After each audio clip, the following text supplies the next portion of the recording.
सुशांत मामले में supreme court ने सीबीआई को सौंपी जांच। फैसले के बाद सुशांत के परिवार ने फैसले का किया स्वागत। महाराष्ट्र सरकार दायर करेगी रिव्यू पिटीशन। दिल्ली एनसीआर में एक बार फिर मौसम ने ली करवट। भारी बारिश के चलते दिन में ही छाया अंधेरा। बारिश के चलते कई इलाकों में सड़कें हुई तालाब। एक बार फिर देश में कोरोना के 64,000 से ज्यादा मामले आए सामने। रिकवरी रेट में हुआ सुधार। कुल आंकड़ा 27,67,000 के पार। सुशांत सिंह राजपूत मामले में सुप्रीम कोर्ट ने आज बड़ा फैसला सुनाया है। सुप्रीम कोर्ट ने आदेश दिया है कि अब इस मामले की जांच सीबीआई करेगी। कोर्ट ने बिहार में दर्ज एफआईआर को सही माना है। देखिए रिपोर्ट। सुशांत सिंह राजपूत केस में सभी पक्षों की दलीलें सुनने के बाद सुप्रीम कोर्ट ने अपना फैसला सुनाया। इस मामले की जांच सीबीआई को सौंपी गई और कहा है कि महाराष्ट्र सरकार सीबीआई को जांच में सहयोग करे, साथ ही तमाम जांच संबंधी दस्तावेज मुहैया कराए। कोर्ट के इस फैसले से सुशांत के परिवार के वकील काफी खुश हैं और उन्होंने कहा कि सबको इस मामले में सच जानने का हक है। बड़ा अहम फैसला आया है और इस लड़ाई में सुशांत सिंह के परिवार को जस्टिस दिलाने की लड़ाई में आज हम बहुत मतलब हमारे लिए बहुत ही महत्वपूर्ण दिन है। आज जो है सुप्रीम कोर्ट ने कहा है कि पटना का जो एफआईआर रजिस्टर हुआ था वो सही था। बिहार सरकार ने जो सीबीआई को रेफरेंस किया वो भी सही था। साथ में उन्होंने ये भी कहा है कि महाराष्ट्र पुलिस जो अभी तक कर रही थी उसका बड़ा लिमिटेड दायरा था, उसमें कोई इन्वेस्टिगेशन उसमें कुछ भी इन्वॉल्व नहीं था। उन्होंने साथ साथ ये भी कह दिया है कि ये सब होने के बावजूद हम इसको कोर्ट ऑर्डर्ड सीबीआई कर देते हैं, जिसमें कि कल को कोई ये ना कहे, चैलेंज ना करे कि बिहार सरकार को पावर था कि नहीं था रेफर करने के लिए और ये मुद्दा फिर से न स्टार्ट हो जाए। और कोर्ट ने ये भी कहा है कि कोई और एफआईआर भी अगर दर्ज होता है इस मौत से रिलेटेड, उस एफआईआर का भी इन्वेस्टिगेशन सीबीआई ही करेगा, उसके लिए कोई अलग से ऑर्डर कराने की जरूरत नहीं होगी। तो इसलिए ये एक हमारा जो भी स्टैंड था एक स्टैंड सारा सही साबित हुआ और सुप्रीम कोर्ट ने हमारे हर बात को मान ली है। और अब मेरे को उम्मीद है कि जल्दी से जल्दी सीबीआई इसमें इन्वेस्टिगेशन स्टार्ट करेगी। पूरी तरह से स्टार्ट तो उन्होंने खैर कर दिया है, लेकिन पूरी तरह से स्टार्ट करेगी। महाराष्ट्र पुलिस सारा कुछ उनको हैंडओवर करेगी और जल्दी परिवार को न्याय मिलने की अब संभावना जल्दी बढ़ गई है। बिहार पुलिस की जांच पर भी लगातार सवाल उठाए गए। उनके एफआईआर दर्ज करने को लेकर भी तमाम बातें की गई। कोर्ट के फैसले पर बिहार डीजीपी ने कहा, अब सच्चाई की जीत होगी।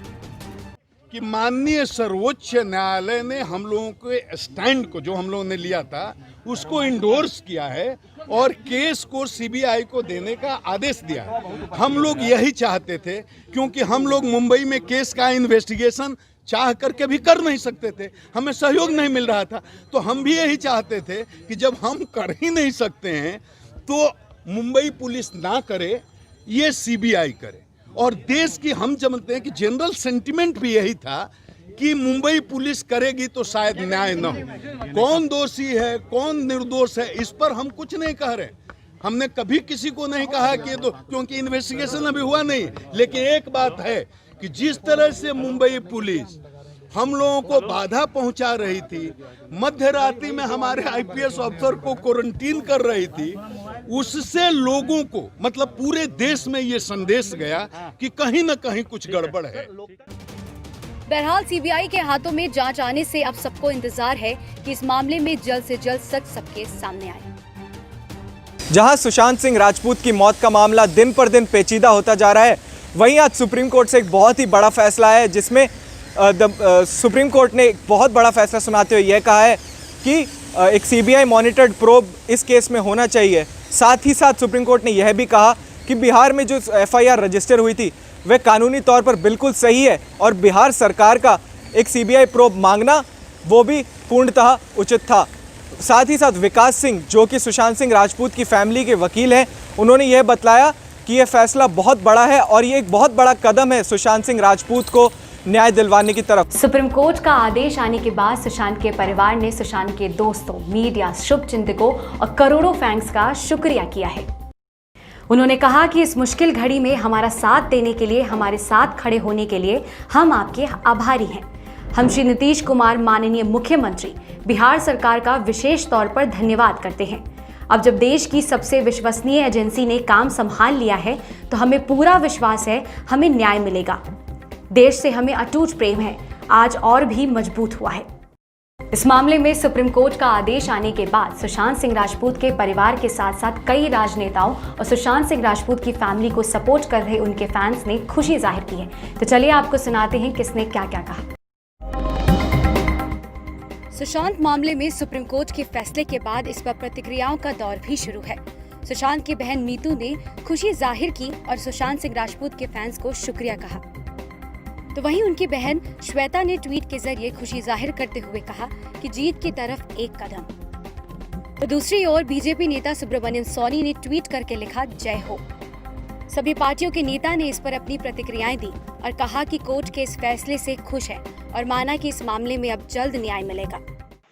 ऑनरेबल सुप्रीम कोर्ट द्वारा सीबीआई जांच कराए जाने की मंजूरी को हम ये कह सकते हैं कि न्याय की जीत है। सुप्रीम कोर्ट ने बिहार पुलिस के एफआईआर को भी सही ठहराया और मुंबई पुलिस को इस फैसले का सम्मान करने का निर्देश भी दिया।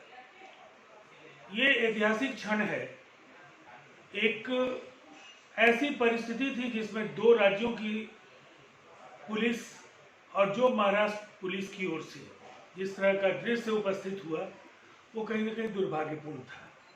लेकिन अब इस फैसले के साथ करोड़ों वैसे लोग जो सुशांत सिंह राजपूत को न्याय दिलाना चाहते थे, उनकी भावनाओं को आज कहीं न कहीं सुप्रीम कोर्ट ने स्वीकारा और ये न्याय की पहली जीत हम ये कह सकते हैं कि सुप्रीम कोर्ट के फैसले से सुनिश्चित हुई। माननीय सर्वोच्च न्यायालय का फैसला आज अनएम्बिगुअस है। स्पष्ट तौर पे उन्होंने सेंट्रल ब्यूरो ऑफ इन्वेस्टिगेशन को इस मामले की तहकीकात करने को कहा और हमें इस बात के लिए इसलिए भी खुशी है कि क्योंकि एक दिन की बिहार विधानसभा के सत्र में नेता प्रतिपक्ष तेजस्वी जी ने पुरजोर तरीके से इसकी मांग उठाई थी, सदन के अंदर और सदन के बाहर। तो एक तरह से विंडिकेशन होता है।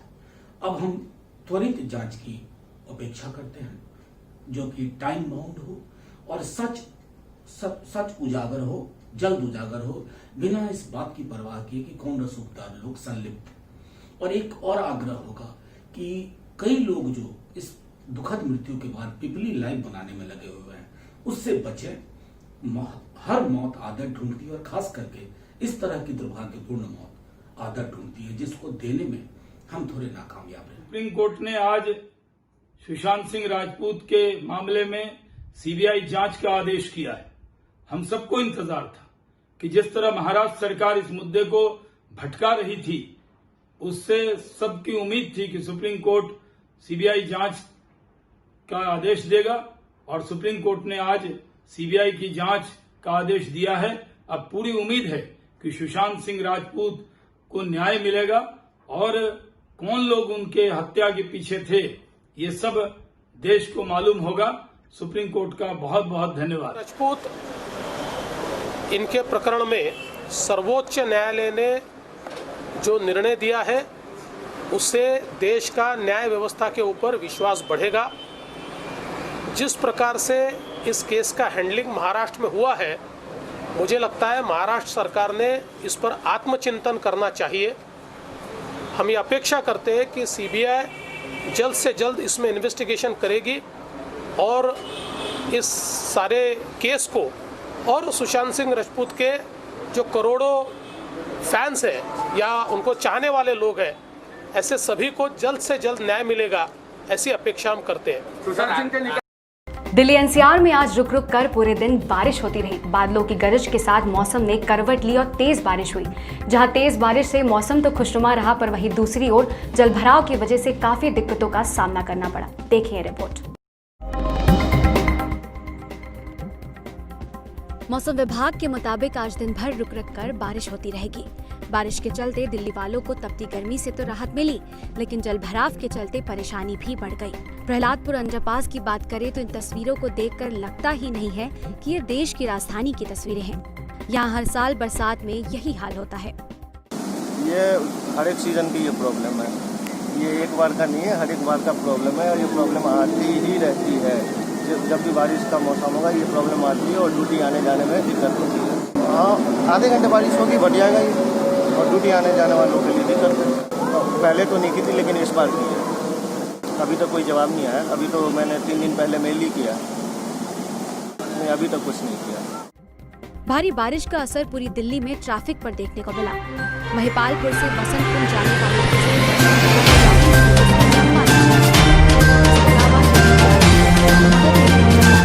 मयूर विहार फेज 2 अंडरपास, सराय काले खां से डीएनडी, शशि गार्डन से कोचला, सीमापुरी से दिलशाद गार्डन अंडरपास पर जल भराव से लोगों को काफी दिक्कतों का सामना करना पड़ रहा है। 10 मिनट से खड़ा हूँ। ये हर बारिश में जब ऐसी होती है तो पानी भर जाती है यहाँ पे। एक्सेस नहीं होते जाने का, हमें अभी नहीं जा पा रहे हैं तो फिर रास्ते से जाते हैं। तो एक अहम रोड है लेकिन पानी निकासी का इंतजाम। जलभराव की इन तस्वीरों को देखकर अंदाजा लगाया जा सकता है कि सिविक एजेंसियां जो हर साल पूरी तैयारियों के दावे करती है, कितने खोखले हैं उनके दावे। प्रधानमंत्री नरेंद्र मोदी की अध्यक्षता में आज कैबिनेट मीटिंग हुई। इस बात की जानकारी केंद्रीय मंत्री प्रकाश जावड़ेकर ने दी। उन्होंने कहा कि इस मीटिंग में आज कई ऐतिहासिक फैसले लिए गए हैं, जिसमें से एक है कि जो युवा नौकरी के इच्छुक हैं उनके लिए राष्ट्रीय भर्ती परीक्षा की जाएगी और गन्ना किसानों के लिए भी काफी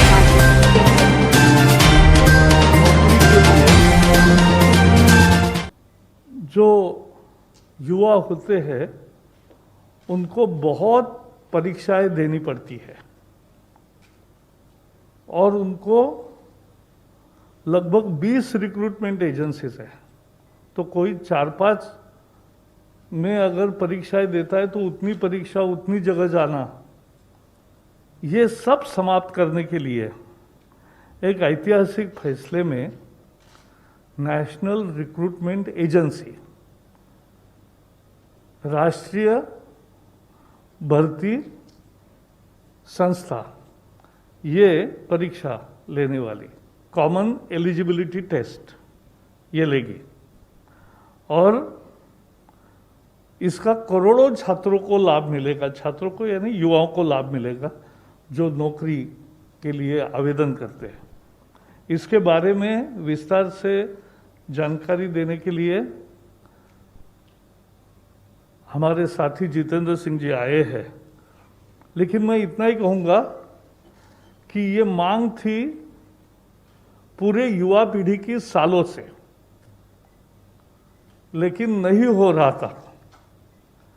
लेकिन इस एक निर्णय से, नेशनल रिक्रूटमेंट एजेंसी से एक परीक्षा, उससे उनकी तकलीफ भी दूर होगी, उनका पैसा भी बचेगा और मानसिक स्वास्थ्य भी ठीक रहेगा। बहुत दौड़ धूप नहीं होगी और एक ही परीक्षा से उनको आगे जाने का मौका मिलेगा। दूसरा महत्वपूर्ण निर्णय है 1 करोड़ गन्ना किसानों के लिए। इस साल भी परंपरा के अनुसार जो फेयर एंड रेम्यूनरेटिव प्राइसेस है, लाभकारी मूल्य बढ़ाकर दिया है। अब 285 रुपये पर क्विंटल यानी 2850 रुपये एक टन का दाम निश्चित हुआ है। देश और दुनिया में कोरोना की रफ्तार लगातार बढ़ती ही जा रही है। भारत में भी पिछले 24 घंटों में 64,000 से ज्यादा मामले सामने आए हैं। महाराष्ट्र में भी केसेस बढ़ते ही जा रहे हैं, लेकिन दिल्ली में राहत की सांस ली है। देखिए रिपोर्ट। भारत में पिछले 24 घंटे के दौरान कोरोना वायरस के 64,000 से ज्यादा मामले सामने आ गए और 1,000 से ज्यादा लोगों की मौत हो गई है। स्वास्थ्य मंत्रालय के बुधवार सुबह जारी किए गए आंकड़ों के अनुसार पिछले 24 घंटे में देश में कोरोना के 64,531 मामले सामने आए हैं और 1,092 लोगों की मौत हो गई है। देश में अब तक कुल 27,67,273 मामले सामने आ गए हैं। इनमें से 6,76,514 एक्टिव केसेस हैं। वहीं 20,37,870 मरीज ठीक हो गए हैं और 52,889 लोगों की मौत हो गई है, जबकि रिकवरी रेट 73.64% है और डेथ रेट 1.91% है। अगर राज्यों की बात करें तो महाराष्ट्र में 11,119 नए संक्रमित मामले पाए गए हैं और कुल मामले 6,15,477 हो गए हैं। इस दौरान 9,356 मरीज ठीक हो गए हैं। यहाँ 1,56,920 एक्टिव केसेस हैं, जबकि 4,37,870 मरीज ठीक हो गए हैं। साथ ही अब तक 20,687 लोगों की जान भी जा चुकी है। वहीं राजधानी दिल्ली में पिछले 24 घंटे में 1,374 मामले सामने आए हैं। वहीं 12 मरीजों की मौत हुई है, जबकि 1,146 मरीज ठीक हुए हैं। दिल्ली में अब तक 1,54,741 मामले सामने आ चुके हैं, जिसमें से 1,39,447 मरीज ठीक हो चुके हैं। इसीलिए मरीजों के ठीक होने की दर 90% से ज्यादा है। बहरहाल रिकवरी रेट में काफी हद तक सुधार देखने को मिल रहा है। वहीं राजधानी में हालात काबू में नजर आ रहे हैं। Bureau report, INS TV। Greater Noida sector 148 metro विद्युत सबस्टेशन में बुधवार सुबह भीषण आग लग गई। आग की सूचना मिलते ही दमकल विभाग की गाड़ियां वहां पहुंची और आग पर काबू पाया। देखिए report. Noida sector 148 metro station के पास मौजूद 400 kV के विद्युत सबस्टेशन में अचानक से आग लग गई। देखते ही देखते आग ने इतना विकराल रूप धारण कर लिया और एक बड़े हिस्से को आग ने अपनी चपेट में ले लिया। आग इतनी तेजी से फैली कि चारों तरफ धुओं का गुबार फैल गया। आग लगने का कारण शॉर्ट सर्किट बताया जा रहा है। ये सबस्टेशन मार्च 2018 में ऑपरेशन के लिए शुरू हुआ था। इसी विद्युत स्टेशन की बिजली से डिपो मेट्रो स्टेशन से सेक्टर 148 मेट्रो स्टेशन तक 10 किलोमीटर लंबे ट्रैक पर मेट्रो का ट्रायल शुरू हुआ था। 15 अगस्त को देश ने 74वां स्वतंत्रता दिवस मनाया। आजादी के इस जश्न में लोगों ने जमकर पतंगबाजी की, लेकिन इस पतंगबाजी की वजह से सैकड़ों पक्षी घायल हो गए हैं और कई ने तो अपनी जानें भी गंवा दी हैं। देखिए रिपोर्ट। हर साल की तरह इस साल भी लोगों ने बेपरवाह होकर पतंगबाजी की, जिसके कारण 1000 से अधिक पक्षी घायल हुए हैं। वहीं 150 से अधिक पक्षियों की मांझे से कटकर जान चली गई। चांदनी चौक स्थित बर्ड हॉस्पिटल में सैकड़ों की तादाद में वो पक्षी हैं जो कि पतंगबाजों के शौक के चलते अस्पताल में भर्ती हुए हैं। भले ही इस बार चाइनीज मांझे पर रोक लगी हो, लेकिन हिंदुस्तानी मांझों की वजह से भी पक्षियों के जीवन पर उतना ही असर पड़ा। अब तक कितने पक्षी जो हैं वो आ चुके हैं यहाँ पर मांझे से घायल? हमारे पास तकरीबन 1500 पक्षी घायल आ चुके हैं यहाँ पर। और ये सारे मांझे से घायल थे? मांझे से हैं, पंखे से हैं, ज़्यादातर मांझे से वाले आ रहे हैं। और ये 1500 कब से कब तक है? 1 तारीख से 15 अगस्त तक? हाँ, 1 तारीख से 15-16 अगस्त तक 1500 पक्षी आ चुके हैं हमारे पास। इसमें चीले भी हैं, कौवे भी हैं, पीकॉक भी है, काफ़ी पक्षी आ गए हमारे पास। अच्छा, और कुछ जख्मी किस तरह से होते हैं? ज़्यादा जख्मी हो जाते हैं या साधारण जख्मी होते हैं कि वो ठीक हो जाते हैं, उड़ने लायक होते हैं? जख्मी आज ये पंखे से भी घायल होते हैं जी। कभी कभी पंखा इतना शार्प हो भाई उसकी हड्डियां तक टूट जाती हैं, तो पूरी ज़िंदगी हमारे पास रहते हैं। और जो 15 अगस्त का टाइम चल रहा है ये इससे जो मांझा है वो इतना ज़्यादा शार्प है, चाइनीज मांझा है, कि इसकी हड्डियाँ मतलब हड्डियों को ये काट देता है जी। अच्छा, तो ये फिर दोबारा उड़ तो पाता नहीं होगा? नहीं, कुछ पक्षी ऐसे हैं जो पूरी ज़िंदगी यहाँ रहेंगे। जो हैंडीकैप जिसकी बाजू कट गई है वो फ्लाई नहीं कर पाएगा, वो यहीं पे रहेगा। और जो थोड़ा बहुत कट जाते हैं उनको हम लोग सीलते हैं, टाँकियों को लगाते हैं, उसके बाद फ्री कर देते हैं। करीब 1500 पक्षी अस्पताल में भर्ती हुए, जिससे करीब 80% पतंगबाजी का शिकार हुए हैं। पक्षियों के अस्पताल से मिली जानकारी के अनुसार 1 अगस्त से 15 अगस्त तक रोजाना करीब 10 पक्षियों की मृत्यु हुई है।